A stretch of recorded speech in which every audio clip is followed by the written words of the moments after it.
Welcome back to the Sports Perspective TV viewers and subscribers. As always, thank you for tuning in. Really appreciate you taking the time out to watch the video and interacting with the video as well. Right, so in this video, I'm going to be looking at the second T20 between West Indies and South Africa. West Indies had a very dominant victory in the first match. And now we're going to be previewing the second match, and looking at the possible starting lineup and whether or not the West Indies should make any changes to the team for the second test match, right? And also giving you my predicted starting lineup as well. And definitely would like for you, the viewers and subscribers, to give the lineup that you would like to see them use as well, if you would like to see them make any changes, right? So there are a few things to consider here, right?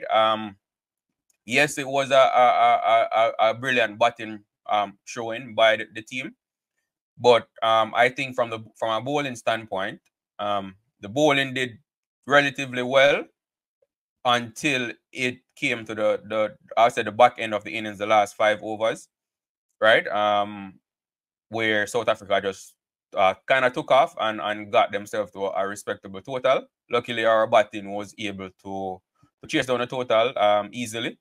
But in terms of improvement, the team definitely needs to improve in that area. And this has been a struggle for the team, in recent years, right?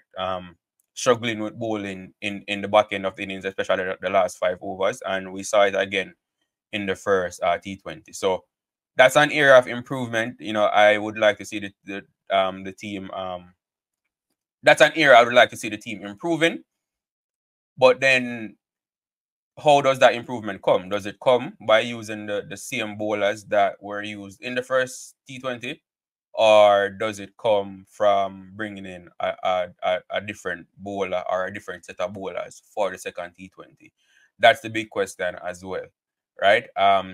In terms of the bowling options that are available, you have a Obed McCoy and a Fabian Allen. Those are really the two bowling options that didn't play in the first T20. So if they're looking to improve the bowling, it would have to be one of those bowlers, right?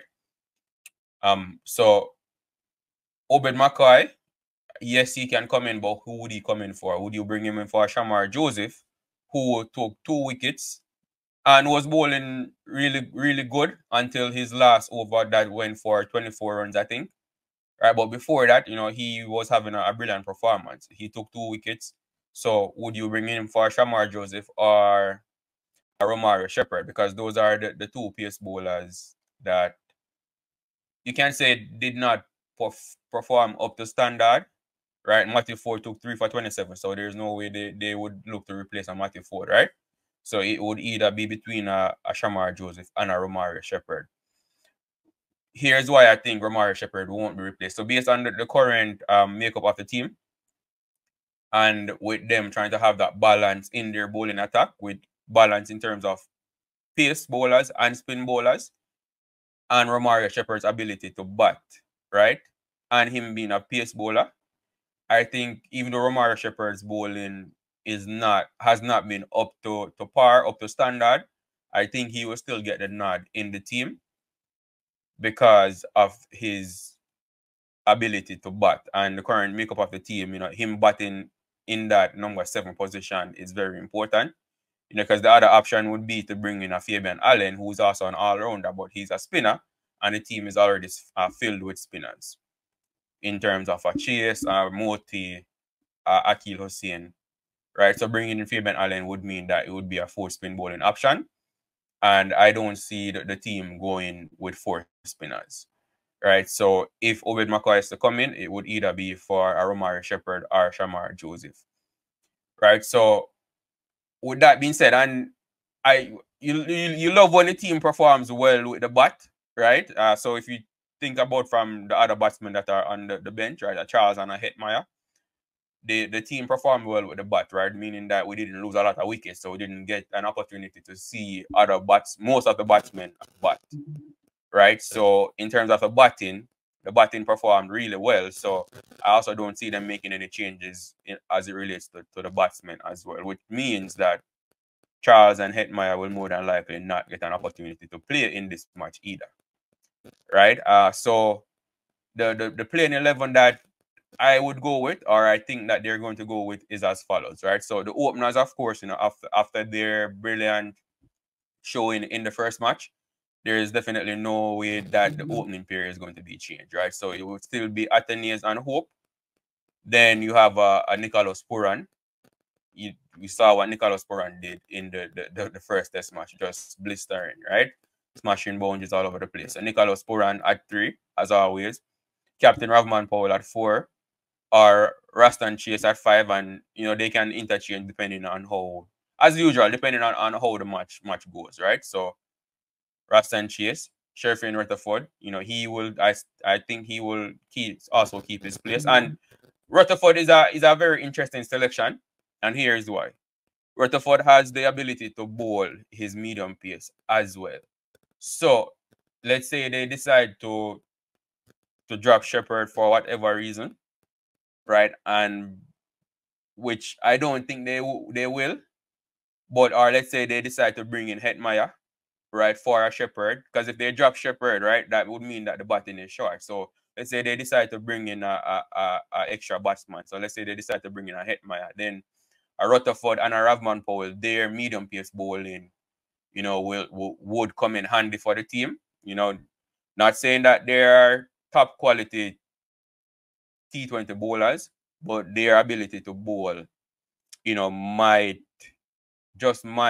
come into play if they decide to strengthen the batting and drop Shepherd as a result of his poor bowling, right? But Rutherford at 6, like I said, I am still going with Shepherd at 7, right? Then you have the bowlers, right? So Matthew Ford at 8, Akhil Hossain at 9, Gudakesh Moti 10, and Shamar Joseph. So I am also giving Shamar Joseph the go ahead again for this match. Just based on the fact that really and truly he only had one bad over in the match, and it's just unfortunate that it went for as much runs as it did. Obviously he has things to work on. Working on not stepping over the line.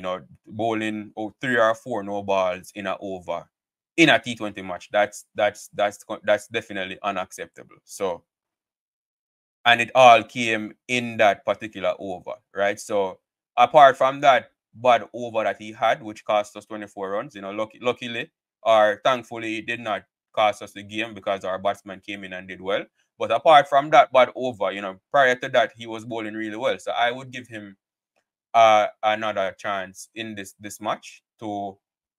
Oh yeah, I would play Shamar Joseph again in the second test match as well. Second T20 as well, right? He took 2 for 40. So even though he was a bit on the expensive side as a result of that last over, he did take two important wickets at the beginning of the innings. And just further, that that impact that Darren Sammy spoke about, like I always mentioned in his pre-World Cup press conference when he was asked about the inclusion of Shamar Joseph.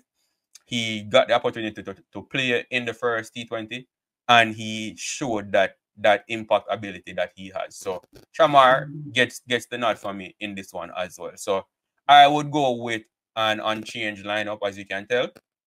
Whether or not that's what West Indies will decide to do, we'll have to wait and see. But that would be my lineup. My lineup would be unchanged for the second T20. Why change a winning lineup? Even though we'll just have to hope that the bowlers can learn from their mistakes in the first match, especially in the last 5 overs, and make the necessary adjustments and come and bowl better in those last 5 overs in the second T20. So my lineup is unchanged. Let me know what your lineup would be in the comment section. As always, thank you for tuning in. Do remember to like the video, subscribe to the channel, and as always, thank you, and I will see you in the next video.